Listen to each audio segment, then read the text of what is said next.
Hi guys, welcome to dream journey blog. ಹೇಗಿದ್ದೀರಾ ನೀವೆಲ್ಲರೂ? ನಾನು ಚೆನ್ನಾಗಿದ್ದೀನಿ, ನೀವು ಕೂಡ ಚೆನ್ನಾಗಿದ್ದೀರಾ ಅಂತ ಭಾವಿಸ್ತೀನಿ. ಈ ವಿಡಿಯೋ ಕಂಟಿನ್ಯೂಷನ್ ವಿಡಿಯೋ ಆಗಿರುತ್ತೆ, ಗೊತ್ತಿರ್ಬೋದು ಲಾಸ್ಟ್ ವಿಡಿಯೋ ನೋಡಿದವರಿಗೆ. ಇದು ಮಡಿಕೇರಿ ಟ್ರಿಪ್ಪಿದು ವಿಡಿಯೋ. ನಾನು ಶಾಪಿಂಗ್ ತನಕ ಹಾಕಿದ್ದೆ, ನಾವೇನೆಲ್ಲ ಶಾಪಿಂಗ್ ಮಾಡಿದ್ದೀವಿ ಅಂತ ಹೇಳಿ. ಶಾಪಿಂಗ್ ಮಾಡಿ ಮತ್ತು ನಾವು ಐಸ್ ಕ್ರೀಮ್ ತಿನ್ನಲಿಕ್ಕೆ ಹೋದ್ವಿ. ಐಸ್ ಕ್ರೀಮ್ ಎಲ್ಲರೂ ಬೇಕಾದದ್ದನ್ನು ತೊಗೊಳ್ತಾ ಇದ್ದರು. ಇಲ್ಲಿ ಯಾವುದೋ ಒಂದು ಬ್ರ್ಯಾಂಡ್ ತೊಗೊಂಡಿದ್ವಿ, ಬಟ್ ತುಂಬ ಕಾಸ್ಟ್ಲಿ ಅಂತ ಅನಿಸಿತು. ತೊಗೊಳ್ಳುವಾಗ ಗೊತ್ತಾಗಿಲ್ಲ, ಮತ್ತೆಗೆ ಗೊತ್ತಾದದ್ದು ಎಲ್ಲ ಕುಲ್ಫಿಗೂ ನಾವು ಒಂದೊಂದು ಕುಲ್ಫಿಗೆ 90, 80, 70 ಚಿಕ್ಕ ಕುಲ್ಫಿಗೆ ಕೊಟ್ಟು ಬಂದಿದ್ದೀವಿ ಅಂತ ಹೇಳಿ. ಕ್ಲರಿಶಾ ಒಬ್ಬಳೇ ಬೇರೆದು ಕೋನ್ ತೊಗೊಂಡಿದ್ಲು, ಅದು ಸಮಥಿಂಗ್ 40 ರುಪೀಸ್ ಏನೋ ಇತ್ತು. ಸೊ ಮತ್ತೆ ರಿಯಲೈಸ್ ಆಯಿತು, ಅವ್ರದ್ದು 40, ನಾವು 60, 70, 90 ಸಹ ಕೊಟ್ಟಿದ್ದೀವಿ. ನನ್ನದಕ್ಕೆ 90, ಬಿಕಾಸ್ ನಾನು ಮಿಕ್ಸ್ ಕುಲ್ಫಿ ತೊಗೊಂಡಿದ್ದೆ, ಮಿಕ್ಸ್ಡ್ ಫ್ಲೇವರ್. ಒಳ್ಳೆಯದಿತ್ತು ಕುಲ್ಫಿ, ಬಟ್ ಕಾಸ್ಟ್ಲಿ ಆಯಿತು ಅಂತ ಅನಿಸಿತ್ತು. ನೆಕ್ಸ್ಟ್ ನಾವು ಸ್ವಲ್ಪ ಮುಂದೆ ಡ್ರೈವ್ ಮಾಡಿ ಬಂದು ಒಂದು ಕಡೆ ಚೆನ್ನಾಗಿರುವ ಮರದ ಕೆಳಗೆ ಕೂತ್ಕೊಂಡ್ವಿ ಪಾನಿಪುರಿ ತಿನ್ನಲಿಕ್ಕೆ. ನಮಗೆ ಈ ಥರವೇ ಪ್ಲೇಸ್ ಬೇಕಿತ್ತು ಕೂತ್ಕೊಳ್ಳಿಕ್ಕೆ. ನಾವು ತುಂಬ ಹುಡುಕಿ ಈ ಥರ ಪ್ಲೇಸ್ ಸಿಕ್ಕಿತ್ತು ನಮಗೆ. ಅಂದರೆ ಲೈಕ್ ಮರದ ಕೆಳಗೆ ಕೂತ್ಕೊಂಡು ತಿನ್ನಬೇಕಂತಲೇ ಎಲ್ಲರದ್ದು ಆಸೆ ಇತ್ತು. ಮಾತ್ರ ನಾನು ತಂದ ಚಾಪೆ ಸ್ವಲ್ಪ ಚಿಕ್ಕದಾಯಿತು. ಸೊ ಮತ್ತೆ ರಿಯಲೈಸ್ ಆಗಿ ಪ್ರಯೋಜನ ಇಲ್ಲ, ಎಲ್ಲ ಸ್ವಲ್ಪ ಜನ ಕಾರಲ್ಲಿ ಕೂತಿದ್ದಾರೆ. ನಾವು ಪಾನಿಪುರಿ ತೊಗೊಂಡು ಬಂದಿದ್ದೀವಿ, ಪಾನಿಪುರಿ ತಿಂತಾನೆ ಇದ್ದೀವಿ. ನನಗೆ ಪಾನಿಪುರಿ ಮಾಡೋದು ಇಷ್ಟ, ಅಂದರೆ ನನ್ನದು ಪಾನಿಪುರಿ ಸ್ವಲ್ಪ ಒಳ್ಳೆಯದಾಗುತ್ತೆ.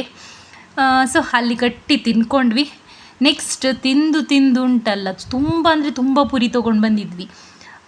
ತಿನ್ನುವಾಗ ಗೊತ್ತಾಗಿಲ್ಲ, ಗಟ್ಟಿ ತಿನ್ಕೊಂಡ್ವಿ, ಮತ್ತು ಎದ್ದು ಕಾರಲ್ಲಿ ಕೂತ್ಕೊಳ್ಳಿಕ್ಕೂ ಆಗ್ತಾ ಇರಲಿಲ್ಲ. ಸೊ ಡಿಸೈಡ್ ಮಾಡಿದ್ವಿ ಎಲ್ಲರೂ ವಾಕಿಗೆ ಹೋಗೋದು. ಒಳಗಡೆ ರೋಡಿಗೆ ನಾವು ಗಾಡಿ ಇಳಿಸಿದ್ವಿ, ಯಾಕಂದರೆ ಮೇನ್ ರೋಡಲ್ಲಿ ನಮಗೆ ಸರಿಯಾದ ಮರಗಳು ಅಂತ ಸರಿ ಸಿಗ್ತಾ ಇರಲಿಲ್ಲ ಎಲ್ಲಿ ಕೂಡ. ಒಳ್ಳೆ ಖುಷಿ ಆಯಿತು ಎಲ್ಲರಿಗೂ ಕೂಡ. ಪಾನಿಪುರಿ ಕೂಡ ಎಲ್ಲರಿಗೂ ಇಷ್ಟ ಆಯಿತು. ಈ ಮೊದಲು ಕೂಡ ಅವರು ಆಲ್ಮೋಸ್ಟ್ ಎಲ್ಲರೂ ಕೂಡ ನಾನು ಮಾಡಿದ ಪಾನಿಪುರಿ ತಿಂದಿದ್ದಾರೆ. ತುಂಬ ಡೌನ್ ತನಕ ಹೋಗಿ ವಾಕ್ ಮಾಡಿ ಬಂದ್ವಿ. ಆ್ಯಕ್ಚುಲಿ ನಾನು ಮತ್ತೆ ಹೋದದ್ದು ಎಲ್ಲ ಕಾರಲ್ಲಿ ಇಟ್ಟು ಎಲ್ಲ ತೆಗ್ದ ಐಟಮ್ಸ್ಗಳನ್ನು. ಮತ್ತು ಗೂಗಲ್ ಮಾಡಿ ನೋಡಿದ್ವಿ ಯಾವುದಾದ್ರೂ ಒಂದು ಪಾರ್ಕ್ ಸಿಗ್ಬೋದಾ ಅಂತ ಹೇಳಿ. ಒಂದು ಪಾರ್ಕ್ ಆಲ್ರೆಡಿ ಫಿಕ್ಸ್ಡ್ ಇತ್ತು, ಇನ್ನೂ ಯಾವುದಾದ್ರೂ ಸಿಗ್ಬೋದಾ ಅಂತ ಹೇಳಿ. ಮತ್ತು ಸಾಲು ಮರದ ತಿಮ್ಮಕ್ಕ ಅದೊಂದು ಗೂಗಲಲ್ಲಿ ತೋರಿಸ್ತಾ ಇತ್ತು. ಸೊ ನಾವು ಇಲ್ಲಿ ಹೋಗೋಣ ಅಂತ ಅಂದ್ಕೊಂಡ್ವಿ. ಟೈಮ್ ತುಂಬಾ ಇತ್ತು. ಮತ್ತೆ ರಿಯಲೈಸ್ ಆಯಿತು, ಇಷ್ಟೆಲ್ಲ ಮರಗಳನ್ನೆಲ್ಲ ಹುಡ್ಕೊಂಡು ಬಂದ್ವಿ. ಇಲ್ಲಿ ನೋಡಿದರೆ ಎಷ್ಟೋ ಮರಗಳು ಇತ್ತು, ಇಲ್ಲಿ ಆರಾಮಾಗಿ ಕೂತ್ಕೊಂಡು ತಿನ್ಬೋದಿತ್ತು ಪಾನಿಪುರಿಯನ್ನು. ಮೇಲುಗಡೆ ಇತ್ತು ಸಾಲು ಮರದ ತಿಮ್ಮಕ್ಕದ್ದು ಪಾರ್ಕ್, ಮೇಲಿಂದ ಒಳ್ಳೆ ವ್ಯೂ ಇತ್ತು ಕೂಡ. ಸೊ ನಾವೀಗ ಒಳಗೆ, ಇದು ಈ ಥರ ಎಂಟ್ರೆನ್ಸ್ ಉಂಟು, ಎಂಟ್ರೆನ್ಸ್ ಮಾತ್ರ ಒಳ್ಳೆಯದುಂಟು, ಒಳಗಡೆ ಏನೂ ಕೂಡ ಇಲ್ಲ. ಎಲ್ಲ ಕಾಡು ಪ್ರದೇಶದಲ್ಲಿ ಒಂದೆರಡು ಸ್ಲೈಡ್ ಸ್ವಿಂಗ್ ಇಟ್ಟಿದ್ದಾರೆ. ಭಾರಿ ಡೇಂಜರ್ ಅಂದರೆ ಡೇಂಜರ್, ಇಲ್ಲಿ ಬರೋದು ಒಬ್ಬರಿಬ್ಬರು ಬರೋದಂತೂ ತುಂಬ ಡೇಂಜರ್. ನಾನೊಂದೆರಡು ಕಪಲ್ಸಿಗೆ ಕೂಡ ನೋಡಿದ್ದೆ, ಬಟ್ ವೆರಿ ಸ್ಕ್ಯಾಡಿ ಅಂತ ಹೇಳಿದರೆ. ಕಪಲ್ಸ್ ಕೂಡ ಯಾವ ಧೈರ್ಯದಿಂದ ಇಲ್ಲಿ ಬರ್ತಾರೆ ಗೊತ್ತಿಲ್ಲ. ತುಂಬ ಡೇಂಜರ್ ಉಂಟು. ನಾವು ತುಂಬ ಜನ ಇದ್ವಿ, ಸೊ ನಮಗಷ್ಟು ಗೊತ್ತಾಗಿಲ್ಲ. ನಾವು ಮಕ್ಕಳಿಗೆ ಕೂಡ ಎಲ್ಲಿ ಕೂಡ ಹೋಗಬೇಡಿ ಅಂತ ಹೇಳಿದ್ವಿ. ಇದೊಂದು ಪ್ಲೇಸ್ ಒಳ್ಳೆಯದಿತ್ತು ಮಲಗಲಿಕ್ಕೆ, ಒಂದೆರಡು ಸ್ವಿಂಗ್ ಮತ್ತು ಇದು ಅಷ್ಟೇ ಇರೋದು, ಬೇರೆ ಏನಿಲ್ಲ. ಹಾಗಂತ ಅಲ್ಲಿ ಬೋರ್ಡ್ ಉಂಟು, ಜಿಮ್ ಉಂಟು, ಅದುಂಟು ಇದುಂಟಂತ ಇಂಥ ಸಹ ಇರಲಿಲ್ಲ. ಪೆಟ್ರೋಲ್ ಖರ್ಚು ಮಾಡಿ ಮೇಲೆ ತನಕ ಬಂದದ್ದು ವೇಸ್ಟ್, ಬಟ್ ಒಂದು ಸ್ವಲ್ಪ ಊಟ ಜೀರ್ಣ ಆಗಬೇಕಿತ್ತಲ್ಲ ನಮಗೆ, ಅದಕ್ಕೋಸ್ಕರ ಓಕೆ. ನನ್ನ ಮಗನಿಗೆ ಸ್ಲೈಡ್ ಇತ್ತು, ಸೊ ಅಲ್ಲಿ ಅದೊಂದು ಖುಷಿ ಆಯಿತು. ಮತ್ತು ಇಲ್ಲಿ ಒಂದೆರಡು ಇತ್ತು, ಯಾವುದು ಕೂಡ ಸರಿಯಾಗಿ ನಡೀತಾನೆ ಇರಲಿಲ್ಲ. ಮತ್ತು ಹಸ್ಬೆಂಡ್ ಹೇಳಿದರು ಅಲ್ಲಿ ಎಲ್ಲ ಬೋರ್ಡ್ ಹಾಕಿದ್ದಾರಲ್ಲ, ಒಂದು ಸ್ವಲ್ಪ ಮುಂದೆ ಹೋಗಿ ನೋಡಿ ಬರ್ತೀನಿ ಏನಾದರೂ ಉಂಟಂತ ಹೇಳಿ. ಮತ್ತು ನಾವು ಎಲ್ಲರೂ ಕೂಡ ಹೋದ್ವಿ. ಒಬ್ಬರೇ ಹೋಗೋ ಹಾಗೇ ಇಲ್ಲ ಅದು. ಆ್ಯಕ್ಚುಲಿ ಅವರು ಮುಂದೆ ತನಕ ಹೋಗಿ ಬಂದರು, ಏನೂ ಕೂಡ ಇಲ್ಲ.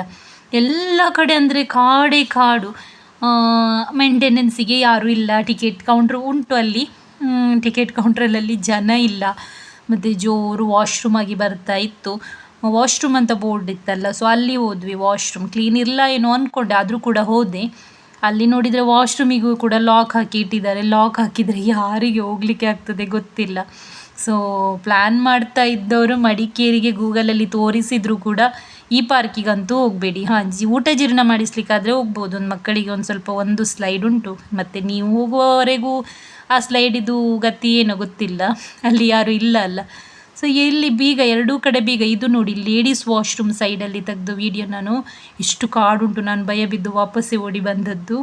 ಸೊ ನೆಕ್ಸ್ಟ್ ಅಲ್ಲಿಂದ ಹೊರಟ್ವಿ ನಾವು. ಅಲ್ಲಿಂದ ಹೊರಟು ರಾಜ್ಶೀಟ್ ಗಾರ್ಡನ್ ಅದು ಫೇಮಸ್ ಉಂಟಲ್ಲ. ಸೊ ನಾವು ಬೆಳಿಗ್ಗೆ ಆ್ಯಕ್ಚುಲಿ ಬಂದದ್ದು ಸ್ಟಾರ್ಟಿಂಗಲ್ಲಿಯೇ ಇಲ್ಲಿ ಹೋಗಬೇಕು ಅಂತ ಹೇಳಿ. ಬಟ್ ಇಲ್ಲಿಂದ ನಮಗೆ ಡೈರೆಕ್ಟ್ ಮಡಂತ್ಯಾರಿಗೆ ಹೋಗಲಿಕ್ಕೆ ಡೌನೇ ಸಿಗೋದಲ್ಲ. ಮತ್ತೆ ವಾಪಸ್ ಅಲ್ಲಿ ಹೋಗಿ ವಾಪಸ್ ಬರೋದಕ್ಕಿಂತ ಟೈಮ್ ವೇಸ್ಟ್ ಮಾಡೋದು ಬೇಡ ಅಂತ ಹೇಳಿ ನಾವು ಗೋಲ್ಡನ್ ಟೆಂಪಲ್ ಸೈಡಿಗೆ ಹೋದದ್ದು. ಈ ಪಾರ್ಕ್ ನನಗೆ ಇಷ್ಟ ಆಗುತ್ತೆ, ಈ ಮೊದಲು ಕೂಡ ಬಂದಿದ್ದೀನಿ. ಖುಷಿ ಆಯಿತು. ಇಲ್ಲಿ ಮಾತ್ರ ಮೋಡ ಆಗಿತ್ತು. ಸೊ ಬೇಗ ಬೇಗ ಹೋಗ್ತಾನೆ ಇದ್ವಿ. ಜನ ಕೂಡ ತುಂಬಾ ಇದ್ದರು. ವ್ಯೂ ಅಂದರೆ ಒಳ್ಳೆಯದಿತ್ತು, ಯಾಕಂತ ಹೇಳಿದರೆ ಬಿಸಿಲು ಹೋಗಿ ಮೋಡ ಆಗ್ತಾ ಇತ್ತಲ್ಲ. ಬಂದು ಸ್ವಲ್ಪ ಹೊತ್ತಲ್ಲಿ ಮಳೆ ಬಂದಿದೆ, ಬಟ್ ನಾವು ಸಾಧಾರಣ ಮುಂದೆ ತನಕ ಹೋಗಿದ್ವಿ. ಮಕ್ಕಳಿಗೆ ಕೂಡ ಖುಷಿ ಆಯಿತು. ನನಗೆ ಒಂದು ಕಡೆ ಭಯ ಆಗೋದು, ಎಷ್ಟೇ ಹೇಳಿದರೂ ಟೀನೇಜರ್ ಮಕ್ಕಳಲ್ಲ, ಎಲ್ಲೆಲ್ಲಿ ಹೋಗ್ತಾ ಇರ್ತಾರೆ ಅಂತ ಇಲ್ಲ. ಮತ್ತು ಈಗ ದೊಡ್ಡ ಆಗಿದ್ದಾರಲ್ಲ, ಅವರಿಗೆ ಮತ್ತೆ ಸಪ್ರೇಟ್ ಬಿಟ್ವಿ. ಒಂದು ಸಲ ಪಾರ್ಕ್ ಸುತ್ತಿ ಬನ್ನಿ. ನಾನು ಮತ್ತು ಮಗನನ್ನು ಕರ್ಕೊಂಡು ಪಾರ್ಕಿಗೆ ಹೋಗಲಿಕ್ಕೆ ಇತ್ತು. ಸೊ ನೋಡಿ, ಈ ಥರ ಕಾಣಿಸುತ್ತೆ. ಆಲ್ಮೋಸ್ಟ್ ಎಲ್ಲ ಹೋಗಿರ್ಬೋದು ನೀವು, ಹೋಗದಿದ್ದವರು ನೋಡಿ. ವ್ಯೂ ಪಾಯಿಂಟ್ ತುಂಬ ಒಳ್ಳೆಯದುಂಟು. ಬಿದ್ದರೆ ಮಾತ್ರ ಉಂಟಲ್ಲ, ಯಾರ್ದಾದ್ರೂ ಮನೆ ಅಂಗಳಕ್ಕೆ ಬೀಳ್ತಾರೇನೋ ಅಂದ್ಕೊಳ್ತೀನಿ ನಾನು, ಸೀದಾ ಕೆಳಗೇನೆ. ಮತ್ತು ನಾನು ಅವರಿಗೆ ಬಿಟ್ಟು ಮಗನನ್ನು ಕರ್ಕೊಂಡು ಬಂದೆ ಪಾರ್ಕಿಗೆ ಕಿಡ್ಸ್ ಏರಿಯಾಕ್ಕೆ 100 ರೂಪೀಸ್ ಅಂತ ಬರ್ಕೊಂಡಿತ್ತು. ಸೊ ನಾನು ಮತ್ತೆ 100 ರೂಪೀಸ್ ಪೇ ಮಾಡಿದೆ. ಅದು ನೋಡಿದರೆ ಇಷ್ಟು ಚಿಕ್ಕ ಜಾಗಕ್ಕೆ 100 ರೂಪೀಸ್ ಅಂತೆ, ಬಾಕಿದೆಲ್ಲ ಫ್ರೀ ಅಂತೆ. ಸೊ ಟಿಕೆಟ್ ತೆಗ್ದಾಗಿದೆ, ಏನು ಮಾಡೋದು. ಅದು ಕೂಡ ಲಾಕ್ ಮಾಡಿ ಇಟ್ಟಿದ್ರು. ಮತ್ತು ನಾನು ಹೋಗಿ ಕೇಳಿ ಬಂದೆ, ಎಲ್ಲಿಂದ ಎಲ್ಲಿ ತನಕ 100 ರೂಪೀಸ್ ಫ್ರೀ ಅಂತ ಹೇಳಿ. ಬಿಕಾಸ್ ಆ ಸೈಡಲ್ಲಿ ಮಕ್ಕಳು ಆಟ ಆಡ್ತಾಯಿದ್ರು, ಈ ಸೈಡಲ್ಲಿ ಯಾರೂ ಕೂಡ ಇರಲಿಲ್ಲ. ನಾನು ಫಸ್ಟ್ ಟೈಮ್ ಒಂದು ಬಕ್ರ ಆದದ್ದು. ಇನ್ನು ಅವರಿಗೆಲ್ಲ ಗೊತ್ತಿತ್ತು ಆ ಸೈಡ್ ಫ್ರೀ ಉಂಟು, ಈ ಸೈಡ್ ಹಣ ಕೊಟ್ಟು ಆಟ ಆಡೋದು ಅಂತ ಹೇಳಿ. ಹಣ ಕೊಟ್ಟಿದ್ದ ಮರ್ಯಾದೆಗೆ ಮತ್ತೆ ಕರ್ಕೊಂಡು ಬಂದೆ ಇಲ್ಲಿ ಆಟ ಆಡಲಿಕ್ಕೆ. ಅವನು ಕೂಡ ಒಬ್ಬನಿಗೆ ಬೋರ್ ಆಗುತ್ತೆ ಅಲ್ಲ, ನಾನು ಹೇಳಿದೆ ಒಂದು ಸ್ವಲ್ಪ ಆಟ ಆಡಿ ಆ ಸೈಡ್ ಹೋಗು ಅಂತ ಹೇಳಿ. ಯಾಕಂತ ಹೇಳಿದರೆ ಅಲ್ಲಿ ಫ್ರೀ ಸೈಡ್ ಇದೆ ಅಂತೇಳಿ ನನಗೆ ಗೊತ್ತೇ ಇರಲಿಲ್ಲ. ಸೊ ನೆಕ್ಸ್ಟ್ ಟೈಮ್ ನೆನಪಿಟ್ಕೊಳ್ಳಿ, ಕಿಡ್ಸ್ ಏರಿಯಾ ಆ ಸೈಡ್ ಫ್ರೀ ಉಂಟಂತೆ, ಇದೊಂದು ಚಿಕ್ಕ ಏರಿಯಾಕ್ಕೆ ಮಾತ್ರ 100 ರೂಪೀಸ್ ಕೊಡಲಿಕ್ಕೆ. ಅದು ಕೂಡ ಸ್ಲೈಡ್ ಆಗೋದಿಲ್ಲ, ಜಾರಿ ಸ್ಲೈಡ್ ರಫ್ ಆಗಿ ಹೋಗಿದೆ. ಅವನಿಗೆ ಖುಷಿಯಾಗಿದೆ, ಅವನಿಗೆ ಮಕ್ಕಳಿಗೆ ಹೇಳೋದೇ ಬೇಡ ಸ್ಲೈಡ್. ನನ್ನ ಮಗನಿಗೆ ಸ್ಲೈಡ್ ಅಂದರೆ ಆಯಿತು, ಸ್ವಿಂಗ್ ಏನು ಅವನು ಕೂತ್ಕೊಳ್ಳೋದಿಲ್ಲ, ಭಯ ಆಗ್ತದೆ ಅವನಿಗೆ. ಸ್ಲೈಡ್ ಎಷ್ಟೇ ಲಾಂಗ್ ಇದ್ದರೂ ಎಷ್ಟೇ ದೊಡ್ಡದಿದ್ದರೂ ಕೂತ್ಕೊಳ್ತಾನೆ ಅವನು. ಮತ್ತು ಒಂದು ಸ್ವಲ್ಪ ಹೊತ್ತಿನ ನಂತರ ನಾನು ವಾಪಸ್ ಅಲ್ಲಿ ಫ್ರೀ ಇತ್ತಲ್ಲ ಅಲ್ಲಿ ಕರ್ಕೊಂಡು ಹೋದೆ. ಬಿಕಾಸ್ ಎಷ್ಟೇ ಹೇಳಿದರೂ ಮಕ್ಕಳ ಜೊತೆಗೇ ಖುಷಿ ಪಡೋದಲ್ಲ, ಒಬ್ಬರಿಗೆ ದುಡ್ಡು ಕೊಟ್ಟು ಆಟ ಆಡಿಸ್ತಿದ್ದೀವಿ ಅಂತ ಹೇಳಿ ಮಕ್ಕಳಿಗೆ ಎಲ್ಲಿ ಅರ್ಥ ಆಗೋದು. ನಾನು ಮತ್ತು ಮಗ ಮಾತ್ರ ಈ ಸೈಡ್ ಬಂದದ್ದು. ಹಸ್ಬೆಂಡ್, ನೀತಾ, ಕೆನಿಷಾ, ಕ್ಲೆರಿಷಾ, ಅಶ್ವಿಲ್ ಎಲ್ಲರೂ ಕೂಡ ಡೌನ್ ಎಂಡ್ ತನಕ ಹೋಗಿದ್ದಾರಂತೆ. ನನಗೆ ಕೂಡ ಹೋಗಲಿಕ್ಕೆ ಆಸೆ ಇತ್ತು, ಬಟ್ ಮಗನಿಗೆ ನಾನು ಟೈಮ್ ಕೊಡೋದು ತುಂಬ ಅಂದರೆ ತುಂಬ ಕಡಿಮೆ. ಸೊ ಇರಲಿ ಅಂತೇಳಿ ನಾನೇ ಕರ್ಕೊಂಡು ಬಂದೆ. ಅದರ ನಂತರ ಜೋರು ಮಳೆ ಬಂತು, ಮತ್ತು ಗಲೀಜಾಗಲಿಕ್ಕೆ ಸ್ಟಾರ್ಟ್ ಆಯಿತು. ಸ್ವಲ್ಪ ನಿಂತಿತ್ತು, ನಾವು ಈ ಟೈಮಲ್ಲಿ ನಿಂತಿದೆ ನೋಡ್ಬೋದು ನೀವು.